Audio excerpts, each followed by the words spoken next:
Muy buenas, atléticos, bienvenidos a un nuevo vídeo aquí en De Padres a Hijos. Soy Dani, me acompaña Diego, ¿qué tal?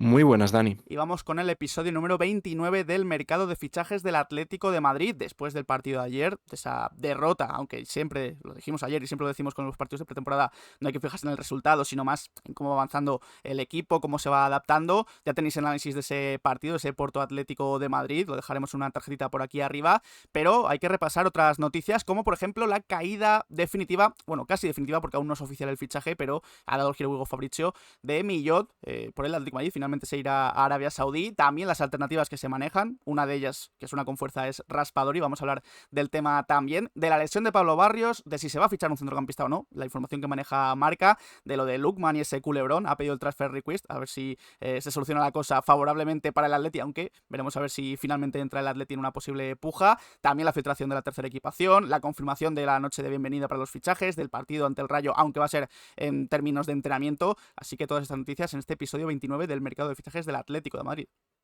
Sí, todo esto después del partido de ayer, que no fueron buenas las sensaciones, pero al final es el primer partido, lo que quedó claro que la plantilla tiene que seguir formándose, que se necesitan más refuerzos, el centro del campo está muy corto, también cómo salió el equipo con Coque Gallagher, bueno, podría haber salido Johnny, y creo que ahí también se hace ver un poco que se necesita ese otro medio centro, también las pruebas con Pubil de central, que oye, hemos fichado un lateral y de momento tiene que jugar de central porque siguen faltando piezas. Yo creo que por ahí también van los tiros de ese partido, en el que yo creo que se ha quedado o se ha dejado muy claro también un poco de mensaje ahí de que siguen faltando jugadores y ojalá se pueda completar la plantilla. Nosotros lo hemos comentado, las cosas se están haciendo bien, pero se están haciendo bien a día 4 de agosto. Si finaliza ahora el mercado, las sensaciones ya no serían tan buenas y cambiaría la opinión, pero confiamos en que se cierre con lo de Millot como principal noticia del día de hoy y creo que va a ser una semana con muchos nombres o con operaciones que igual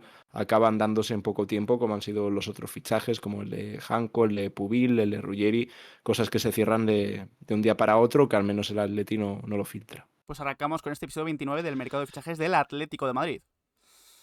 Y como bien decía Diego, es la noticia del día, la más importante. Estábamos muy pendientes de Enzo Millot. La semana pasada recordamos, bueno, subimos incluso ese análisis de Fernando porque se hablaba de que estaba muy avanzado, de que había acuerdo con el futbolista, se estaba negociando los términos del pago de la cláusula de rescisión con el Stuttgart. Sin embargo, todo se ha ido apagando conforme han ido pasando los días y ya hoy ha sido la puntilla, ha sido lo definitivo, y es que Fabrizio Romano, en una información que ha confirmado Mateo Moreto, ha informado de que Enzo Millot se marcha al Al-Ali. Ya hay here we go, de hecho hay acuerdo verbal entre el jugador y el club árabe, también con el Stuttgart.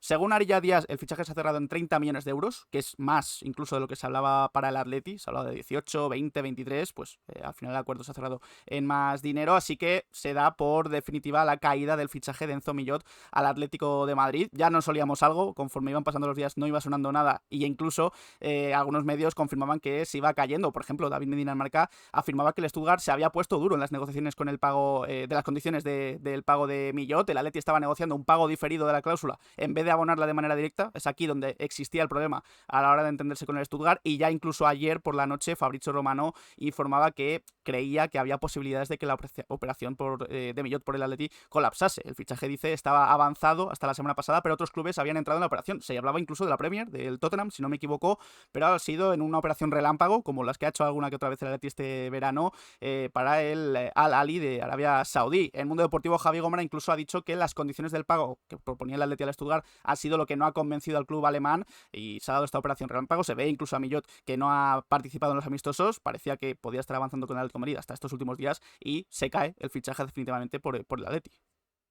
Bueno, lo veo como algo normal y me parece correcta la postura del Stuttgart. Al final, Millot tenía una cláusula más que asequible para otro equipo. Es cierto que en ningún momento se ha sabido la cifra exacta, porque había muchos medios que decían, o vamos, cifras diferentes y medios fiables. Bild, de Sky Sports, hablaban de 18, algunos de 20, otros de 23, pero bueno, era una cláusula totalmente asequible para el equipo que quisiese a Millot y el Stuttgart, pues al final es lo que iba a pedir la cláusula y se puede ir el futbolista. Ahora, el Atlético de Madrid ahí es en el momento en el que no quería pagar la cláusula para facilitar las opciones de pago, que se pudiese hacer a plazos y así que pudiesen cuadrar mejor las cuentas, que en todo momento se habló de que el Atleti ofrecía más de esa cláusula, pero luego habrá que ver. El fichaje al equipo de Arabia Saudí se ha cerrado por 30 millones de euros, porque hay que decir que esa cláusula que comentamos caducó la semana pasada, ya no existía, había subido de precio, que eso también es importante para entender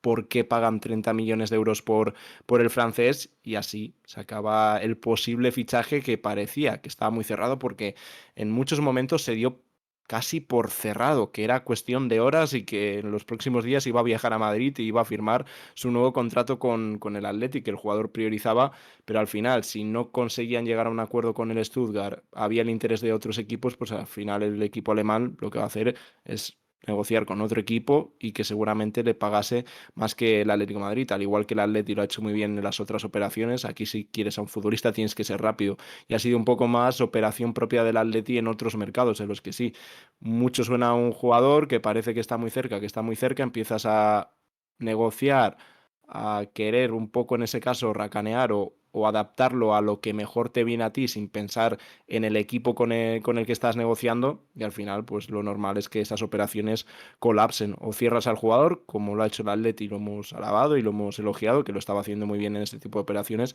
pero con Millota ha sido totalmente distinta.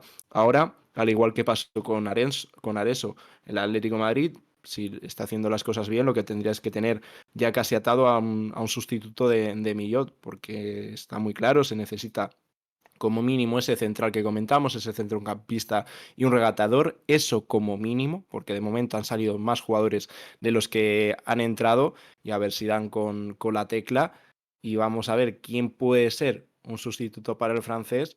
Millot nos parecía un jugador muy interesante, Raspadori, del que vamos a hablar, creo que genera muchas dudas, creo que un poco a partes iguales, incluso más gente desfavorable o más gente en contra de lo que podría ser Raspadori, así que vamos a comentar lo que ha salido sobre el italiano. Sí, porque como dices, recuerda esto de Millot que ha pasado al Atleti de otros mercados, se ha movido muy lento, y también porque el nombre que suena con más fuerza, por si lo de Millot o cuando lo de Millot se ha caído, que es Raspadori, son futbolistas que no tienen muchísimo que ver. O sea, de hecho son futbolistas que tienen perfiles diferentes. Raspadori más delantero, Millot más centrocampista. Juegan en...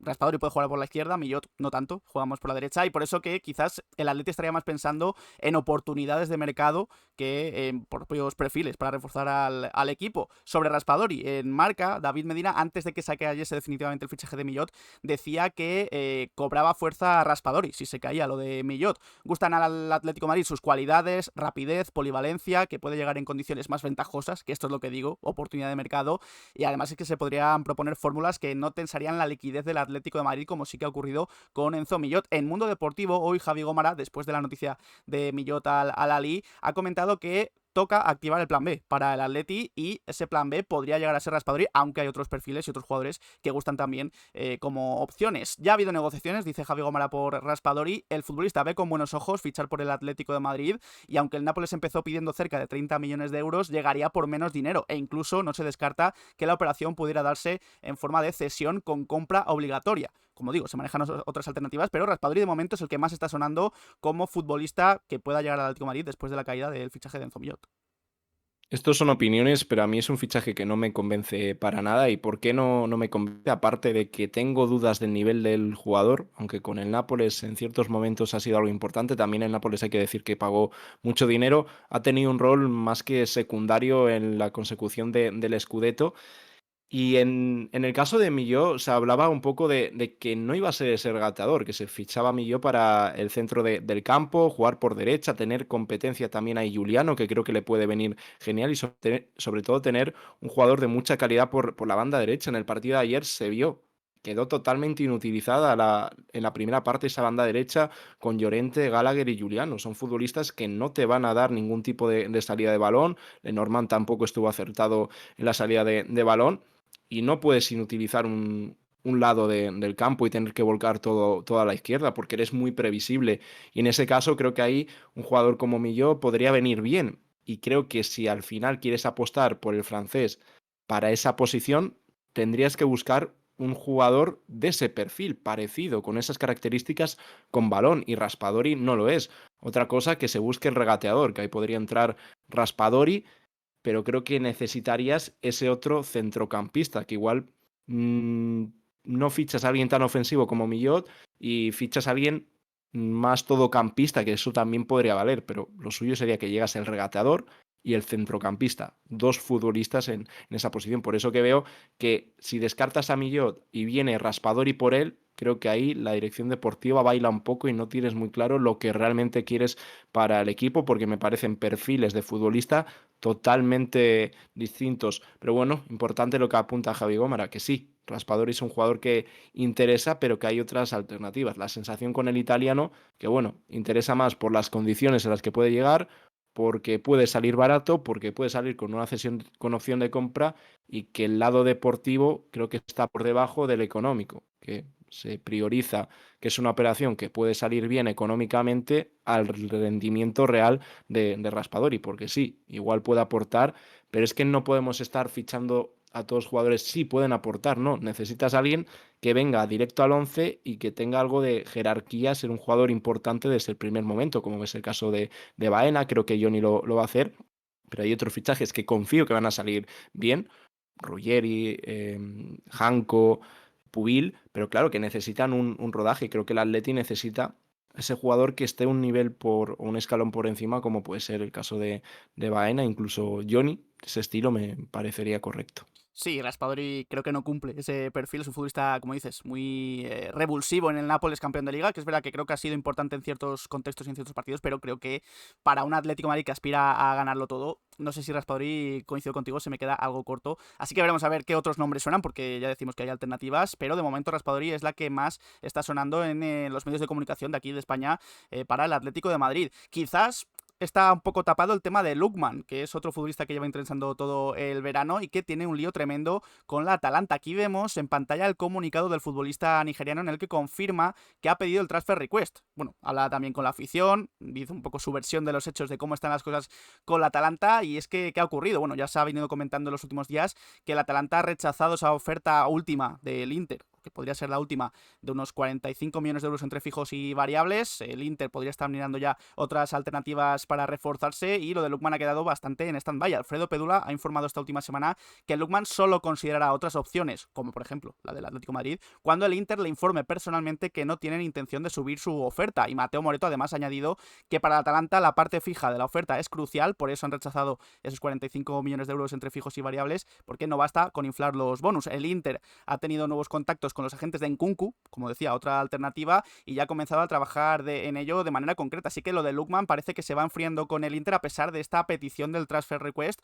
y veremos a ver en qué acaba todo esto, pero siempre hablamos de Lookman porque desde un principio se dijo que el Atleti estaba interesado, y lo dijeron fuentes fiables, Fabrizio Romano, Mateo Moreto, así que seguimos muy pendientes del culebrón Lookman. Bueno, aquí ha ocurrido una posibilidad que planteábamos desde hace tiempo, que Lookman se plantase y que se declarase, por así decirlo, en rebeldía, porque hasta el momento, bueno, sí se comentaba que Lookman había pedido salir al Atalanta, que priorizaba al Inter, o mejor dicho, que solo quería ir al Inter, pero ya aquí de manera oficial y por comunicado, bueno, pide esa petición de traspaso, se denominado en Inglaterra Transfer Request, en el que Lookman exige y pide al Atalanta que facilite la operación del jugador al Atalanta, al Inter, perdón. Las negociaciones al final con el Inter, yo creo que ahí la Atalanta está siendo muy, muy rígida, que lo veo también muy normal, porque es un jugador importantísimo para ellos y tienen toda la... Vamos, tienen todo el derecho a pedir lo que quieran por Lungman, pero los precios no eran tan distintos o tan lejanos. Si es cierto lo que se estaba comentando, al final Atalanta exigía 50 millones de euros al Inter y el Inter ofrecía 42 más 3 en variables. Digo si esto es cierto, porque igual, como comentábamos antes con la operación de Millot, una cosa es lo que salga y luego otra cosa lo que se ofrezca. Igual el Inter estaba algo más alejado de la postura del Atalanta. También desde Italia hablaban de que si era un equipo que no era de Italia, aceptarían unos 40 millones de euros. Y si finalmente se atasca la operación con el Inter, no hay vuelta atrás, porque el Inter, según comentó su presidente ya hace una semana, iban a esperar otros 3 días, luego esperaron otros 2 hasta el viernes, y dijeron que si no aceptaba la oferta, esa última oferta al Atalanta, descartaban totalmente a Lookman y van a buscar a otro perfil, que también puede ser una medida de presión. Si el Inter finalmente ficha a otro jugador por Lookman, ahí es cuando yo creo que el Atleti, si realmente quiere al jugador y quiere ser regateador, podría ser una opción muy interesante, porque siempre como segunda opción se habló de que a Lookman tampoco le disgustaba el proyecto que puede tener el Atlético de Madrid, y sin el Inter de por medio, ahí creo que podría entrar en la puja, porque si no aceptan, creo que sería la oportunidad de oro para el Atleti, repetimos, si realmente está interesado y está dispuesto a pagar, porque el Atalanta estamos viendo, están siendo rígidos en el pago, no quieren ni cesión con opción de compra, al menos hasta el momento, quieren el pago ya. Y lo que uno quiere, pues hay que pagarlo y no tener que buscar esos plazos, que al final es lo que hace que se caigan las operaciones. Sí, estamos hablando de distintos perfiles para reforzar al Atleti que creo que necesita y se vio ayer también en el amistoso, que decimos que no hay que juzgar estos amistosos de pretemporada demasiado, pero sí que sirve para ver y darse cuenta de lo que hace falta. Y decíamos que hace falta un centrocampista. ¿Qué ocurrió en el día de ayer? Que Pablo Barrios ya se informó, lo informó el Atlético de Madrid, sufrió una lesión muscular de bajo grado. Pedro Fullana además añadía que se perderá toda la pretemporada, que no es algo complicado, ya que solo va a ser una semana de pretemporada. El último partido antes de empezar la liga va a ser el sábado ante el Newcastle, y la idea es que puede estar en la primera jornada de la liga. ¿Y qué ha ocurrido con esta baja de Pablo Barrios? Creo que se evidenció en el partido de ayer que en cuanto falte un perfil importante, ya sea Barrios, ya sea Johnny Cardoso, incluso Coque, cuando no esté, se va a ver que falta algo más de centrocampista en el Atlético de Madrid. Y es que justo en el día de ayer, en Marca, David Medina informaba que en este momento la hoja de ruta del Atleti pasa por no reforzar ese puesto que ocupaba De Paul en la plantilla, no buscar un sustituto a Rodrigo De Paul. En el club entienden que la medular estaría ya bien cubierta con Pablo Barrios, Johnny Cardoso, Alex Baena, Coque y Gallagher, y que incluso Gallagher podría aumentar su rol de protagonista. Es verdad que hoy ha dicho David Medina que la baja de Barrios ante el Porto ha dejado la sensación de que puede quedarse corto el Atleti en el centro del campo, pero insisten que no está previsto de momento que se fiche a un centrocampista, lo cual me parecería un grave error. Creo que el Atleti necesita un perfil parecido a Rodrigo de Paul, que mueva el balón, que organice. Es verdad que con eso puede tener Almada, Baena, algo de protagonismo en ese sentido, pero sigue faltando un centrocampista, y si el Atlético de Madrid está dudando en fichar o no a un centrocampista, creo que está equivocándose.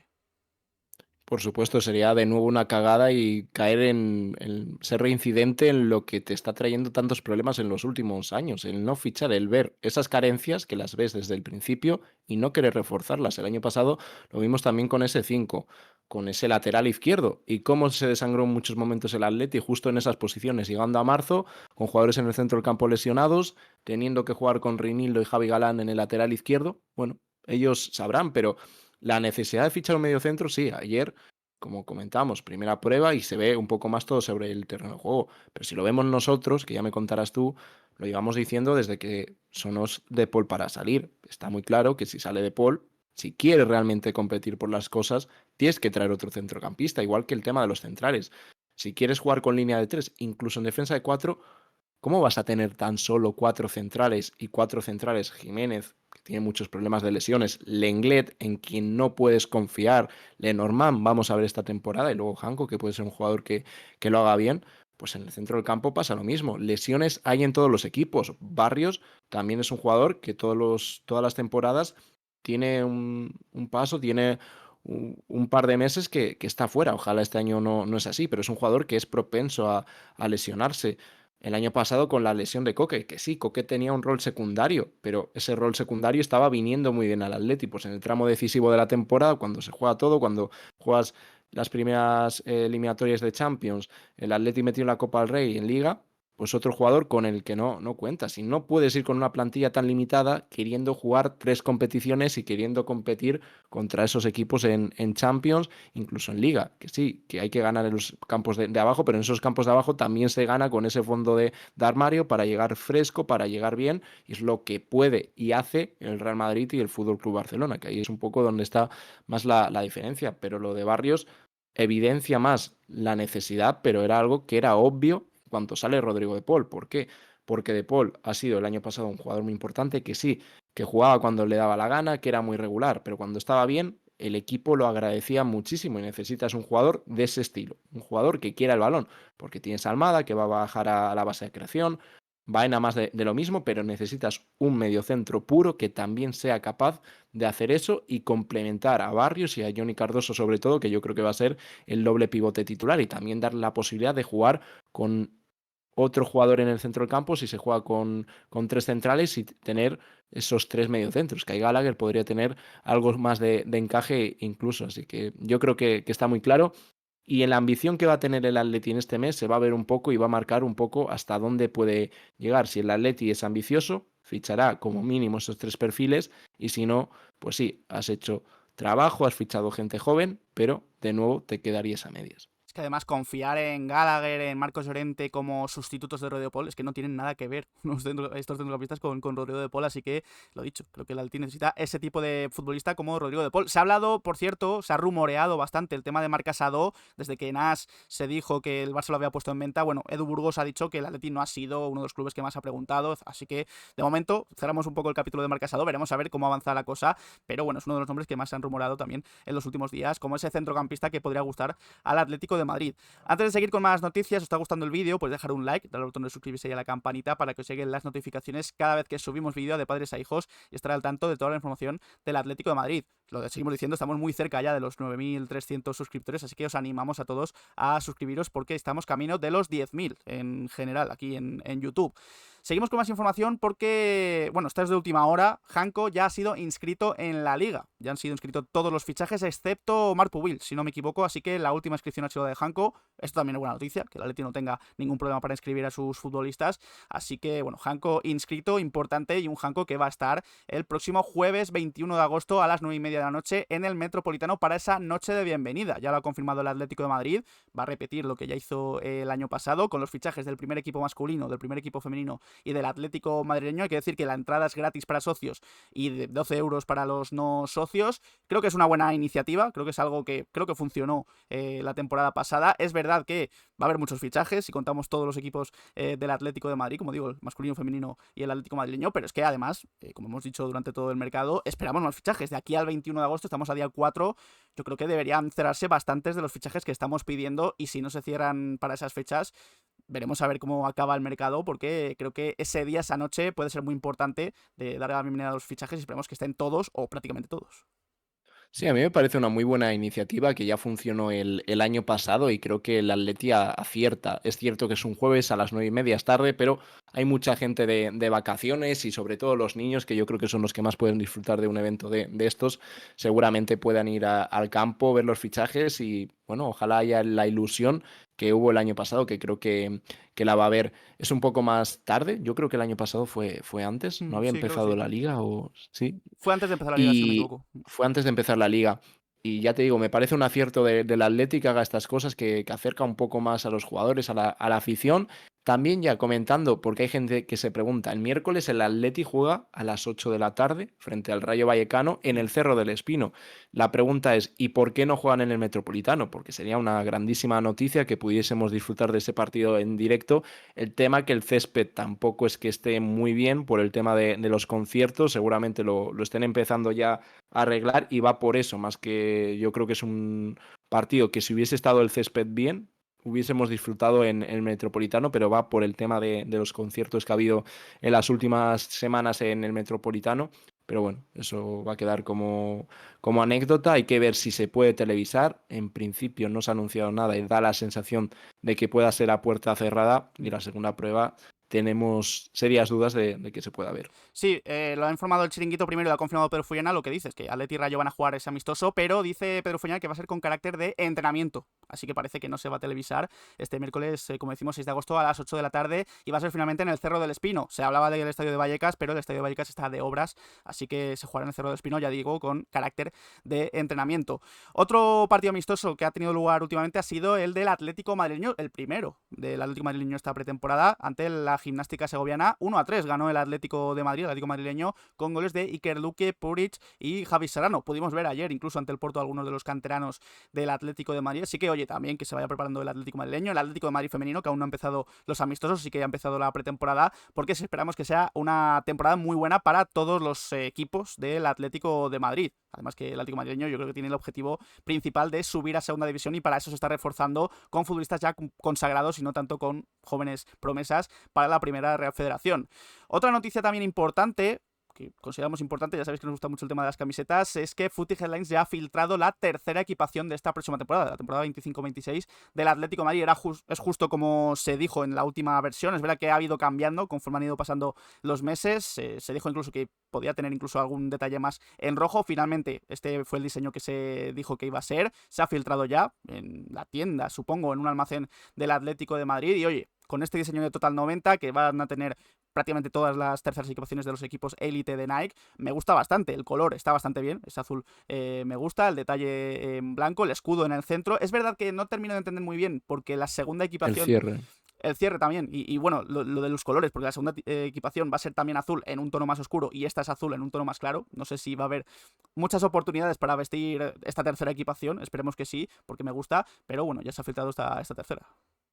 Seguramente sea un poco más la camiseta que se utilice en Champions, aunque el año pasado la tercera equipación ni la vimos, en Vallecas y poquito más.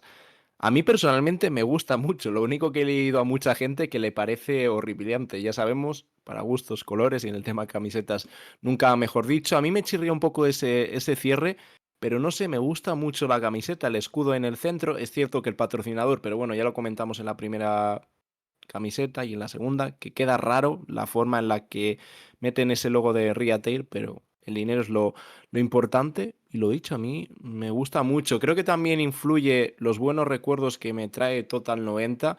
Al final era cuando empezábamos a ver fútbol, los equipos con esas camisetas. El Atleti ya tuvo diseños con Total 90. Mismamente cuando salió, todos recordaréis ese diseño con Spider-Man. También era de un corte parecido, lo único que en este caso va el escudo en el centro del pecho, algo que personalmente me gusta muchísimo. Y las zapatillas Total 90, pues bueno, al final también los recuerdos juegan a favor de esta camiseta. Pero lo que dice Dani, es llamativo que hayan utilizado tonos tan parecidos que no cambian. Lo único que yo creo que esto irá más encaminado para ser la camiseta suplente cuando se juegue Champions League y la otra para Liga, Copa, etcétera. Es un poco lo que piensa Nike cuando hace esa tercera equipación, pero sí habría sido más normal tirar por otro color. A mí me gusta mucho, mucha gente dirá que no, pero bueno, al final estos son opiniones. En un primer momento, en vez de ese color blanco, iba a tener el tono rojo que vemos de Total 90 ahí en el cuello de la camiseta por detrás, así que ya la conocemos. No de manera oficial, pero sí a través ya filtrada en la tienda del club. Sí, sí, ya se ha filtrado esta imagen, entiendo que dentro de poco ya se oficializará, ya saldrá el anuncio oficial con los futbolistas. Por cierto, que comentabas el tema del patrocinio, he visto la camiseta del Atlético madrileño, que bueno, la veíamos antes con ese amistoso ante la Gimnástica Segoviana, y espectacular la camiseta sin Gana patrocinador. muchísimo. Las Sí, sí, rayas es precioso. verticales, finas, bueno, queda preciosa, así que esperemos que se habilite también, yo supongo que sí, compra sin patrocinador, porque... Normalmente no, ¿eh? hmm, pues Otros años no. veremos a ver si lo cumple el Atlético de Madrid, si lo hace en este caso, porque creo que gana muchísimo más la camiseta sin patrocinador. Ya sabemos también que Rillader, pues ciertamente es verdad que aporta mucho dinero, pero no es un patrocinador que quizás guste demasiado, ¿no? A la afición del Atlético de Es muy Madrid. grande. Es muy grande además también el diseño. Así que bueno, esta tercera equipación que ya decimos se ha filtrado. Y hablando de camisetas y de tienda y de, bueno, la economía del club con respecto al merchandising, cerramos el mercado de fichajes con esta noticia que creo que cae de cajón. En Voz Populi, Carlos Cózar informaba que el Atlético de Madrid ha aumentado sus ventas en las tiendas oficiales hasta un 30% en los últimos 2 años. Desde la vuelta del escudo y también de la vuelta de los diseños más clásicos de las camisetas, el año pasado y este. Yo creo que el Atlético de Madrid ha ganado mucho con el cambio del escudo y había gente que decía que no, que bueno, el tema del logo iba a ayudar mucho a ampliar la marca Atlético de Madrid en el mundo, que iba a ganar mucho también económicamente el Atlético de Madrid. Se ha demostrado que no, que los valores del Atlético de Madrid pues iban con el escudo, que la gente iba con el escudo y así ha sido. El 30% de mayor de ventas se demuestra con esta noticia. Era totalmente esperable y nosotros lo comentamos en muchos momentos, incluso cuando no se valoraba la vuelta del escudo y estábamos convencidos de que si volvía iban a subir las ventas. Mucha gente en comentarios nos tachaba casi de ignorantes por decir eso, que era totalmente incierto, pero bueno, también había que ver un poco los datos. Desde que cambió el escudo, bajó un montón el tema. Cuando se instauró el logo, al final las ventas bajaron, incluso mundialmente tampoco es que subiesen, que era algo que, bueno, si dices crece, pues igual el Atlético de Madrid hubiese, incluso le hubiese costado algo más cambiar el escudo, pero desde que ha vuelto está siendo un éxito en ventas y solamente es ir por el estadio y ver las camisetas que hay. Y sí, habrá muchas camisetas que no son 100% originales, pero casi siempre que vas a la tienda es una barbaridad la gente que sale con equipaciones y luego la gente por fin de nuevo se siente identificada con el escudo que ha pertenecido la mayor parte de su época y de su historia, mejor dicho, la mayor parte de su historia al Atlético de Madrid, con el escudo que la mayoría de gente ha crecido, con el que se sienten identificados, nuestro escudo, y al final era algo obvio y normal que con la vuelta subiesen las ventas. Ha sido un acierto por tema de identidad, que es lo más importante, porque la gente se sienta a gusto con el escudo que lleva en el pecho y luego el club tiene que estar muy contento por lo dicho. Está ganando más dinero, así que todos felices. Pues con esta información de la vuelta del escudo y ese 30% más de ventas para el club, cerramos este episodio del mercado de fichajes del Atlético de Madrid. Episodio 29, sobre todo centrados en lo de Millot y su caída de fichaje del Atlético de Madrid. Fichará por el Al-Ahly de Arabia Saudí. También la opción de Raspadori que hemos comentado en este vídeo. La lesión de Barrios y la opción de fichar o no a un centrocampista. El culebrón Lookman, la filtración de la tercera equipación. La confirmación de la noche de bienvenida y del Atlético de Madrid Rayo Vallecano. Así que nada, Diego, ha sido un placer. Igualmente, Dani, nos vemos en los próximos días por el canal, a ver si acelera el Atleti ciertas operaciones, ficha todo lo que tiene que traer para dar ese salto. Y nada, nos vemos en próximos vídeos. Mil gracias por pasaros un día más por aquí. Muchas gracias a todos y nada, pues dejar en comentarios qué os ha parecido este episodio 29 del mercado de fichajes del Atlético de Madrid. ¿Qué opináis de lo de Millot? ¿Creéis que al final el Atlético de Madrid se arrepentirá? ¿No se arrepentirá? También de Raspadori como opción, lo de Lookman, la lesión de Barrios, si ficharíais a un centrocampista. Y nada, dejad nuestras redes sociales, Twitter, Instagram y Twitch. Nos hacemos directos, dejad un like, suscribíos y nos vemos en próximos vídeos. Un saludo.